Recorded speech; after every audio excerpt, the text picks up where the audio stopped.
Today in this video I'm gonna explain how to hard reset Nokia 5.4. Press the power button for a couple of seconds to turn off the smartphone. Hold down the volume down and power button simultaneously. Release all keys when the fast boot mode appears. Scroll down to recovery mode using the volume keys and press the power button to select it. If the Android reboot image appears, press volume up plus power key simultaneously.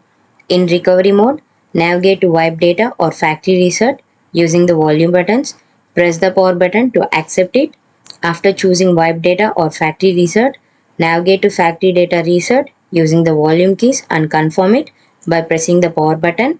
Once the factory reset process is complete, select reboot system now using the volume keys and confirm with the power button. After the reboot, follow the on-screen instructions to set up your device. Your phone will be completely reset back to its original factory settings as it was when you first purchased it. If this video helped you out, please leave a like and comment down below. If this worked for you, thanks for watching.